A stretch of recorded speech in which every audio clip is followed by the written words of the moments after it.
Assalamualaikum warahmatullahi wabarakatuh. Bismillahirrahmanirrahim. Alhamdulillahirabbil alamin wassalatu wassalamu ala asyrofil anbiya'i wal mursalin sayyidina wa habibina wa maulana Muhammadin wa ala alihi wa sahbihi ajma'in. Wa subhanaka la ilma lana illa ma 'allamtana innaka antal alimul hakim. وتب علينا انك انت التواب الرحيم واهدنا ووفقنا الى صراطك المستقيم يا رب استعين. Alhamdulillah kembali pada malam hari ini, insyaallah kita sudah berada di malam yang ke-19 bulan Syawal 1442 Hijriah. Dengan izin Allah kita dapat lagi melanjutkan pengajian kita pada maghrib menunggu sampainya waktu sholat Isya. Setelah beberapa minggu dalam rangka kita melaksanakan ibadah Ramadan yang baru saja kita lalui, dengan harapan dan doa selalu teriring kepada Allah, mudah-mudahan segala beribadah amal soleh yang kita lakukan selalu diterima oleh Allah Subhanahu wa Ta'ala. Amin. Pada malam hari ini kita akan membaca di halaman 40. Menerangkan dan menguraikan salah satu firqah atau golongan dalam akidah.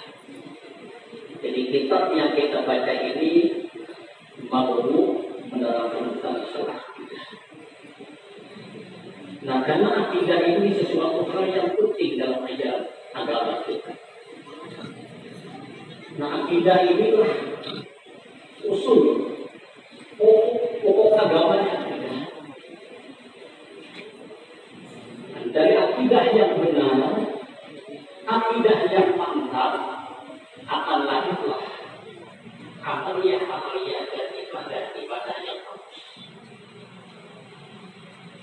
Nah, dari akidah yang menunggal, akidah yang tipis, maka lahirlah ibadah yang juga yang tipis.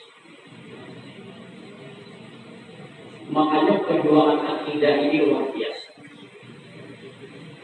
Selama kurang lebih 23 tahun Rasulullah memperjuangkan Islam ini kurang lebih selama 23 tahun. 13 tahun di Mekah, 10 tahun di Madinah. Nah, 13 tahun di Mekah ini perjuangan Islam ini termasuk periode Mekah atau periode pertama.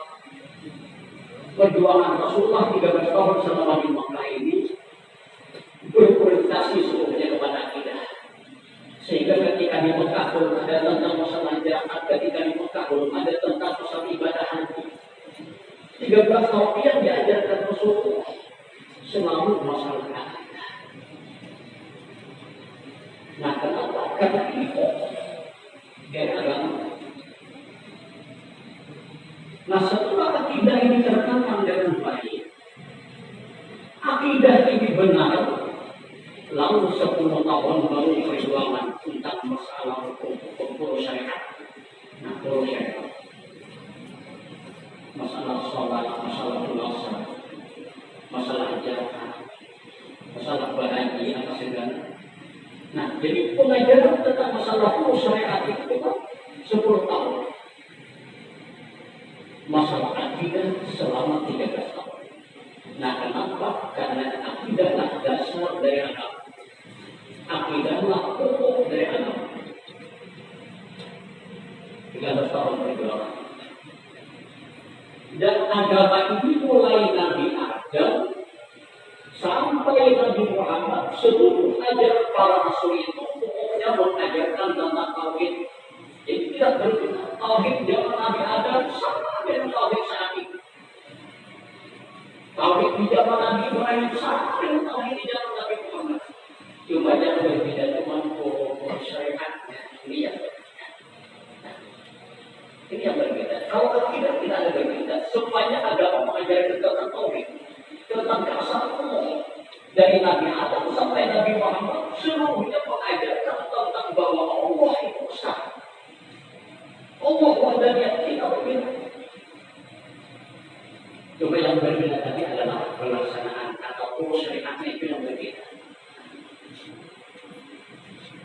Di zaman Nabi Adam orang boleh kawin beda sama.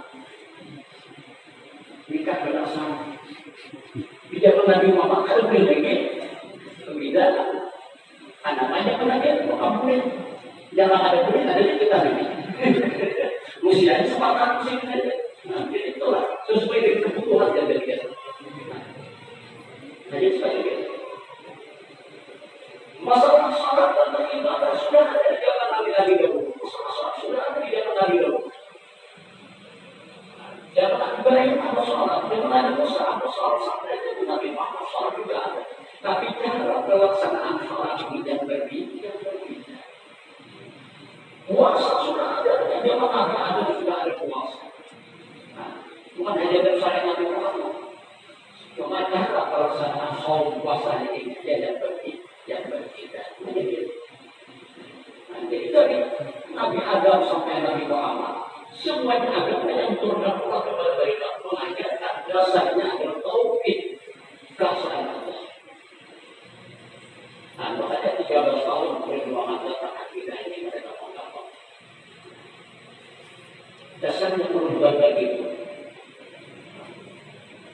Setelah dasar ini bagus, pokoknya sudah bagus. Lalu tambahnya panjang memang hanya 10 tahun. Saya hanya 10 tahun. Nah, ini berangkat dari akidah yang baik, maka akan ada pelaksanaan syariat yang baik. Nah, dari akidah yang rusak, maka akan lahir dari pelaksanaan syariat yang bagus. Kan dasar pokoknya akidah.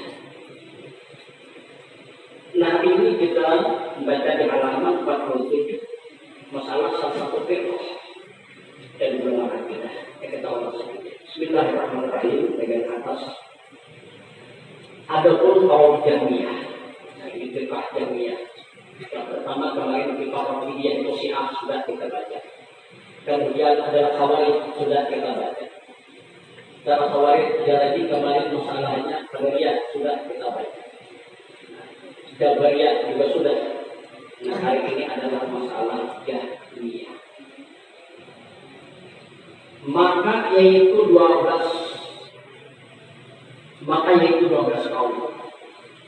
Karena kemarin kan 73 satu yang diambil Rasulullah selama kita al-sunnah wal jamaah. 72 itu semuanya termasuk Allah. Nah, 72 itu semalam pokoknya semulanya itu hanya tentang 12 firqah. Anak firqah, anak firqah, anak puluhan. Cuma anak puluhan itu banyak jadi 12. Nah, anak 12 70. Nah, begitu juga firqah Jahmiyah ada 12. Setelah mereka adalah itikad bahwa asma Allah dan sifat Allah Ta'ala itu makhluk, maka etikat yang demikian itu kufur. Nah, ingkar dari Allah. Asma Allah, sifat Allah itu makhluk. Al-Sunnah wal Jamaah ini asma Allah, sifat-sifat Allah semuanya adil bersamaan dengan zat Allah. Zat Allah adil, asma Allah adil. Nah, sifat Allah pun adil. Adil itu yang tidak bersegera. Ada pemulaan. Nah, bukan Allah. Sifat Allah. Asma bukan Allah. Semuanya adil bersamaan dengan zat yang adil. Tidak ada Allah. Tidak ada Allah. Nah, katanya di zaman Bahari pernah terjadi peristiwa Quran makhluk, itu sangat luar biasa. Sampai banyak para ulama yang butuh dipenjara. Itu peristiwa Quran makhluk. Itu di saat dulunya itu di zaman Khalifah Al-Rasyid. Waktu itu paham Najilah berjaya, paham akidah Najilah berjaya. Para pejabat di Khalifahan Mereka banyak memegang paham Mu'tazilah, sehingga paham Mu'tazilah itu yang berjaya saat itu. Nah, orang Mu'tazilah ini dahulu mengatakan Quran itu makhluk. Mu'tazilah, Quran itu makhluk. Orang ahli sunnah adalah mengatakan Quran makhluk. Kenapa Quran itu kalam Allah? Kalau itu sifat Allah, sifat yang hadir. Nah, kalau Quran itu secara keseluruhan Quran makhluk, Quran ahli sunnah adalah mengatakan Quran. Nah, sehingga ulama yang berpegang dengan paham al-sunnah dibunuh. Imam Ahmad bin Hanbal itu beberapa tahun dalam penjara gara-gara sedih bertahan tidak mau mengatakan Quran makhluk. Quran kalam kalau Allah hati. Imam Buaiti ini murid saya Imam Mustafi dibunuh karena beliau tetap tidak berkeyakinan Quran itu dapat dikatakan makhluk. Itu peristiwa itu. Kenapa? Karena Quran kalam Allah. Al-Ilahi. Acara kedua pembacaan kalam ilahi sama Quran. Nah, jadi kalau Quran sudah ada berarti kata secara langsung Quran itu makhluk. Tapi kalau tulisan-tulisan di Al-Quran itu atas-atasnya itu memang makhluk. Tapi kalau sekaligus Quran makhluk harus makhluk. Kenapa? Karena Quran ini termasuk berkalam Allah. Nah, walaupun kalamnya jadi kalam nafsnya ada kalam manusia, ada kalam nafs. Kalam nafs itu kalau bilang ada zat Allah. Itu tidak ada hurufnya, tidak ada suaranya, tidak ada bunyinya, tidak ada kalimatnya, itu kalam nafs. Nah, kalau Quran yang ada di kalam nafs ini diturunkan Allah sekaligus kawalan khusus. Apabila malamnya ada. Makanya inna jamu fi lailatin kami turunkan ya Allah Al-Quran di malam dan Al-Quran. Maka kenapa kita boleh itu bersama dan ada sama. Turun dari Allah alam nafsi ini Al-Quran yang ada di dalam nafsi yang Allah turunkan. Karena kursi itu malam Lailatul Qadar. Nah, dari Mahfuz ini diturunkan ke dunia secara bertahap, secara berkala, dimulai pertamanya malam 17 Ramadan. Jadi ada masyarakat karena pada malam 17 Ramadan dan Quran, ayat Quran, dan ada 17 Ramadan, ya, dan ada turun sekaligus. Kalau nafsi ada di zat Allah diturunkan sekaligus. Kalau berpus di dalam Lailatul Qadar. Nah, dari Lailatul Qadar itu diturunkan secara berangsur, berkala, bertahap, dimulai malam 17 bulan Ramadan. Lama waktunya 23 tahun, 2 bulan, 22 hari baru selesai. Nah, semuanya baru selesai. Kenapa secara berkala Allah tidak menurunkan? Kecuali ada sebab apa terjadi di dunia baru Allah turunkan Al-Quran sebagai jawabannya. Makanya ada asbabun nuzul. Asbabun nuzul itu sebab-sebab turun ayat itu perlu diketahui kalau Allah tafsir. Nah, ayat ini diturunkan Allah sebab semuanya. Nah, itu ada asbabun nuzul yang bisa berkata. Nah, ibadah wahyu pertama 17 Ramadan orang diserapikan lagi Allah 3 bulanan hanya disusul lagi di rumah yang kedua.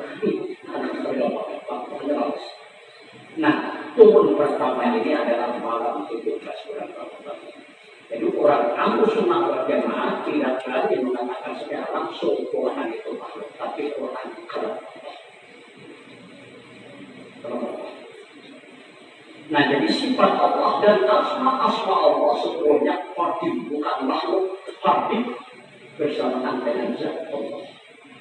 Tidak ada Allah. Nah, kemudian berikutnya. Dan setengah mereka itu adalah intikat bahwa Allah Ta'ala itu mawjud pada tiap-tiap tempat atas wajah umur dan ittihad. Maka intikat yang demikian itu karena mengisbatkan tempat dan takut bagi hak Allah Ta'ala. Nah ini etika pembagiannya. Allah Ta'ala ada mewujud pada tiap tempat, di mana saja ada Allah Ta'ala. Di mana saja ada Allah Ta'ala. Nah semacam itu, mewujud pada tiap-tiap tempat. Tapi ada di mana-mana Allah Ta'ala dengan wajah Allah. Kita dengan cara Allah dan iktihad. Allah ini apa? Ini yang bertentangan dengan orang sunnah. Orang sunnah mengatakan Allah tidak ada tempat. Allah tidak ada tempatnya. Kalau Allah Ta'ala itu bertempat, dia yang bertempat itu pasti ada benda. Benda Allah. Tiap-tiap ada tempat, pasti ada bedanya. Kalau Allah bertempat, banyak orang benda. Maka orang ada tempat datang, nama menjauh. Nah, orang Jahmiyah ini mengatakan Allah ada di mana-mana, tapi dengan cara Allah dan iktihad. Allah itu kayak apa? Nah, Allah itu sebenarnya ini. Begitu buat Jahmiyah berpendapat. Allah Ta'ala itu akan memilih tubuh manusia untuk ditempati Allah, untuk ditempati. Jadi apabila Allah bertempat pada tubuh itu, berarti orang itu adalah jelmaan dari Allah. Allah menjelma dari manusia dia. Nah itu salahnya. Dipilih Allah tubuh manusia. Makanya mereka beriktikat berpendapat rasul-rasul itu adalah penjelmaan dari Allah. Nah ini itu situ. Rasul-rasul itu penjelmaan dari Allah. Itu tubuh manusia yang dipilih oleh Allah untuk ditempati oleh Allah. Jadi ketika Allah menempati tubuh itu, maka makhluk manusia itu adalah penjelmaan dari Allah.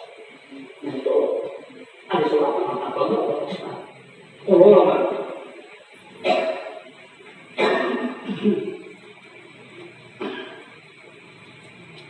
Nah di wajah Allah kita cara Allah.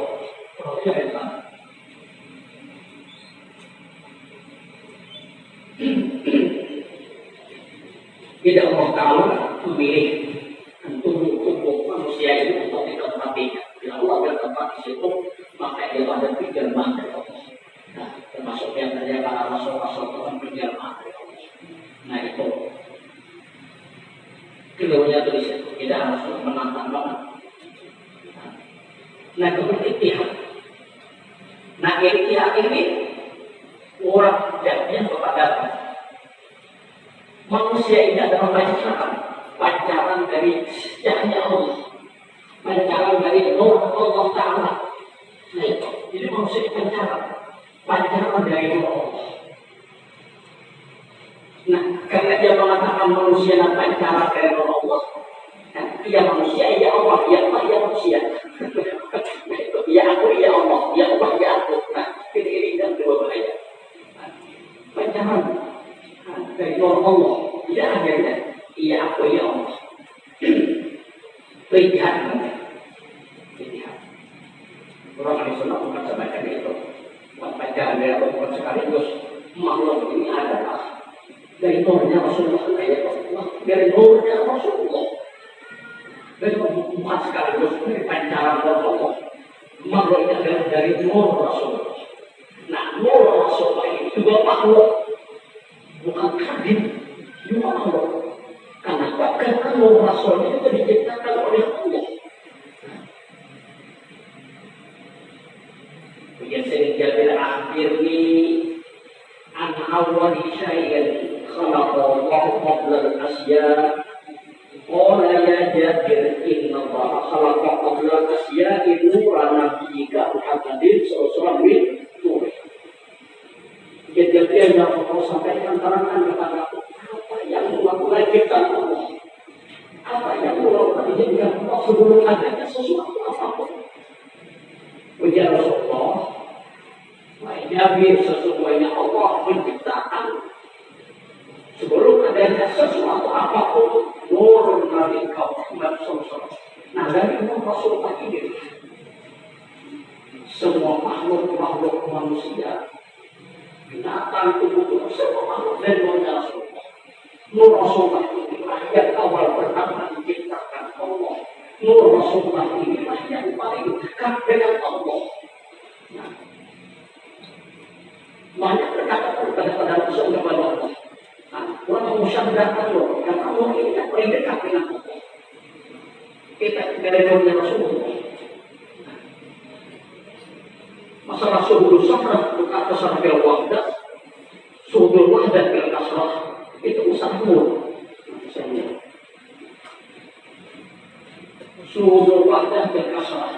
Jadi kita ketika kita melihat yang banyak ini, kita pandang yang banyak, tapi dalam hakikat kita memandang yang satu. Apa? Itu nurnya Rasulullah. Nah itu. Ketika kita memandang yang banyak ini, ingatan kita langsung teringat nurnya Rasulullah. Nah, jadi kita dari pemandangan yang banyak ini, pandangan mata, tapi pandangan hati kepada nurnya Rasul. Sehingga pandangan ini menjadi nilai paham. Itu Rasulullah wahdah berkasrah. Nah, nurnya Rasulullah. Jadi itu harus selesai. Mau ini daripada kausul. Ada pancaran dari sinar Allah Ta'ala, pancaran dari Allah Ta'ala, dari dunia Rasulullah. Nur Rasulullah ini adalah makhluk, bukan kami penciptaan Allah yang pertama ini yang paling dekat dengan ini. Masalahnya. Nah kemudian terusnya. Dan setelah menikah itu adalah etika bahwa mukmin yang aus kasih maksiat. Jadi bahwa mukmin yang aus yang maksiat itu apabila masuk ke dalam neraka, tiadalah ia keluar daripadanya. Maka etika yang demikian itu kufur karena ingkar. Karena ingkarkan beberapa nas Quran dan hadis dan ijma. Nah ini kayaknya orang jahiliyah. Nah mereka berkeyakinan orang-orang beriman tapi maksiat bila masuk neraka itu ada bahagian dua akan neraka. Nah itu. Orang beriman, tapi maksiat hidupnya mati masuk neraka, ujar orang jadinya itu termasuk kekal. Tidak ada akhir, tidak keluar lagi, ya soal neraka. Nah, kalau aku sunnah ini, orang aku sunnah, orang yang beriman, selama dia tidak syirik dan murtad kepada Allah, mati dia juga dalam beriman, tapi hidupnya maksiat. Ya, masuk neraka itu wajar saja karena balasan dari kemaksiatan. Tapi karena ia memiliki iman, sekecil darah pun dalam etika al-sunnah, seharus darah. Nah, jangan pikir kita yang disambilkan.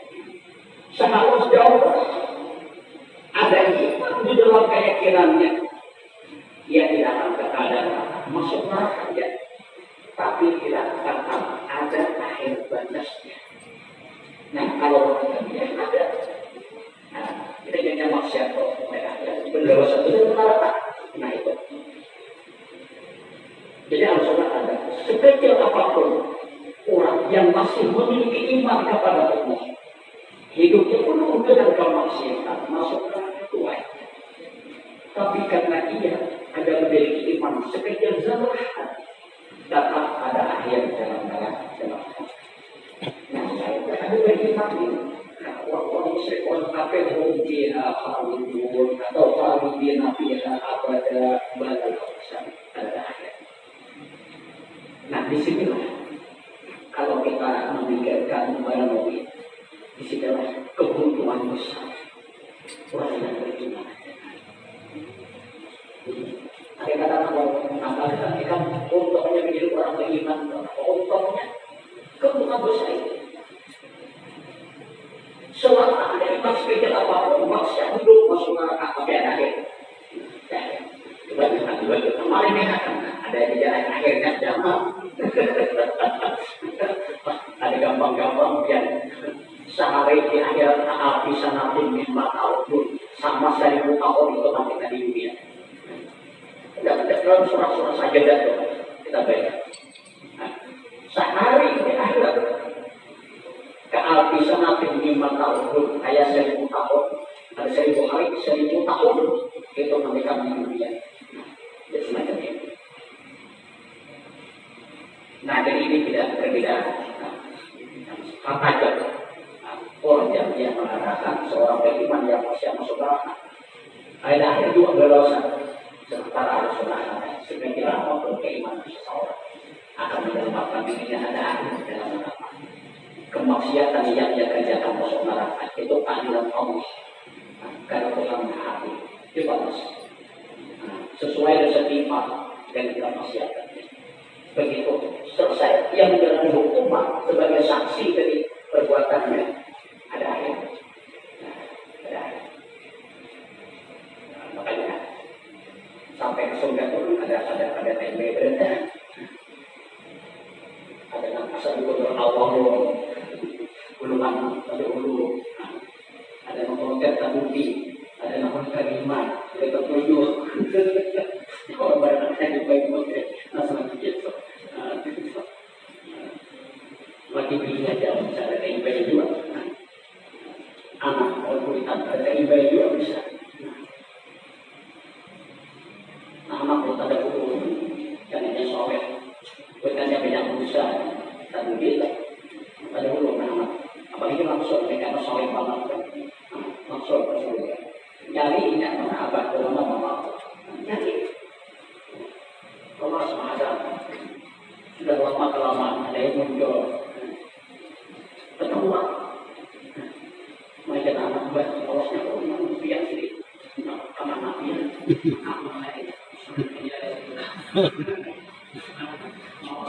dan menjalankan Allah. Cuma apabila sudah asalnya ada imannya, asal iman ketika dia apapun asal ada iman akhirnya akan kufur dan sudah kufur. Kami jauh akan menghubungkan kekeluargaan zuriat mereka di alam surga. Bila sudah kata surga, berarti karena ada imannya. Cuma ada bukan tapi tidak ada iman. Tapi kita sudah masuk berarti sakar keluargaan akan dikumpulkan. Lebih luas kekeluargaan kita di sana di surga mereka sudah melihat ada di dunia. Kalau di dunia kita bisa berpuasa kali ada bagian apa? Ada kita bisa pokok Surabaya bagian sampai sampai kamu juga ada tahu ada. Tidak hanya kita sama-sama beriman dengan surga bagi orang. Teman ikatan di Surabaya dari. Ada hubungan dia lebih luas kekerabatannya daripada apa yang ada di dunia. Tapi kalau berbeda tidak, insya Allah tidak akan ketemu sama biar mau kita berbeda tidak akan ketemu. Kenapa? Karena berbeda tempat.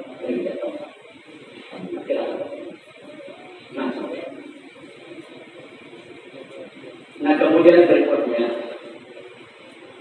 dan setengah berikut itu adalah itikat bahwa isi neraka apabila diturunlah atau dibakarlah itu.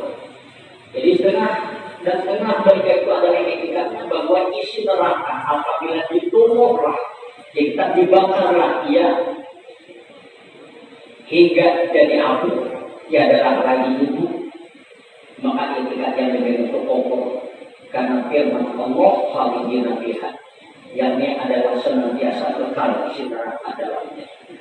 Ini etikatnya. Hanya orang di neraka itu.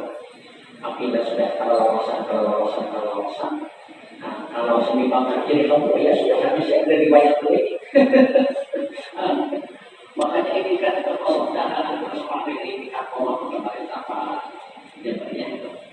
Jadi istilah neraka itu bila semua ukur bertahan dalam neraka, calon neraka sudah masuk neraka keberadaan. Habis sudah neraka itu dilebur bersama seluruh isinya lebur habis lebih banyak lagi. Contoh ini dari baik ini jadi abu ya sudah. Kalau sebelum kita jadi abu kan ada kabar ini habis banyak ada dari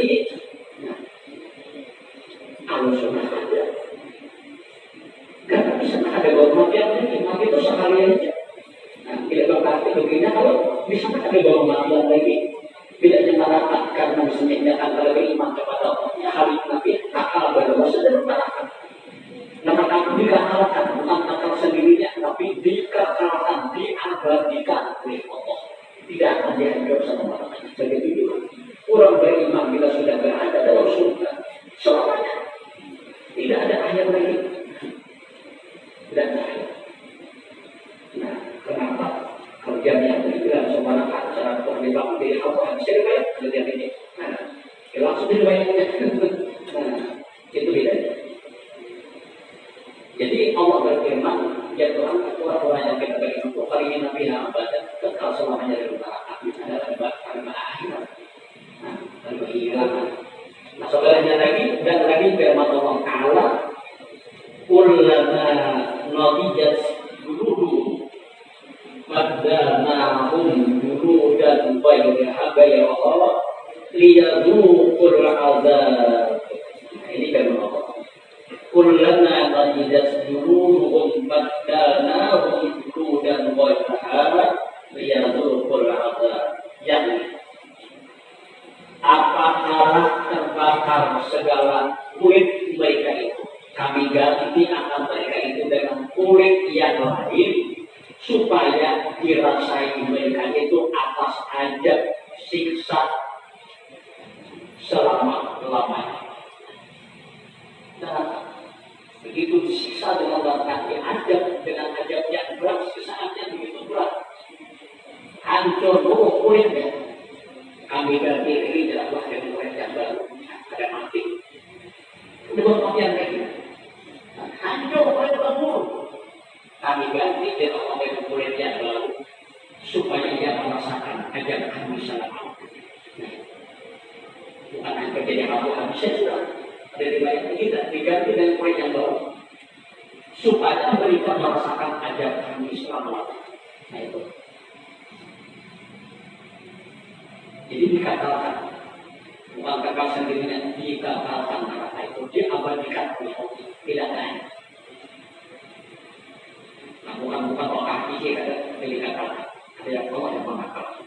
Nah, hancur bentuk kulitnya akan disisa dengan begitu berat diganti Allah dengan kulit yang baru supaya mereka merasakan azab dari kami sebagai balasan dari mereka. Nah, jadi ini Pak Ibnu itu sumber operasi kulit itu tidak sebesar ini untuk membaca operasi kulit. Karena dia Tuhan hancur dulu kulitnya, kami ganti dengan kulit yang baru supaya merasakan pedihnya siksa kami. Jadi orang-orang itu membicarakan kesimpulan. Oh, diganti kulit supaya merasakan sakitnya rasa sakit itu kita di dunia. Nah, ada rasa sakit itu cuma di kulit. Bila sudah terlalu pada kulit ini, dicabik-cabik dari itu pada merasa sakit lagi. Karena urat-urat saraf itu berada di kulit. Di kulit. Nah, jadi sini dasar operasi kulit makanya dokter usah kawat. Operasi kulit diangkat kulit. PPGP diangkat kulitnya, dimasukkan plastik kain BB. Nah itu, dasar apa? Ilmu kedokteran masa operasi plastik. Terus kulit di sini. Karena rasa sakit itu pun ada di kulit. Lima berbalik kulit ini, kita sungai ke menjauh. Di situ, bila sudah hilang kulit ini, sudah begitu sama maksa lagi. Nah, jadi dia Tuhan, kami ganti dengan kulit yang baru supaya mereka merasakan pedihnya siksa dari kami selama-lamanya. Nah, kalau perasaan sakit dari kulit ganti kulit itu sesuatu dengan jutaan orang-orang syaraf. Nah, jadi ini adalah perbedaan kita.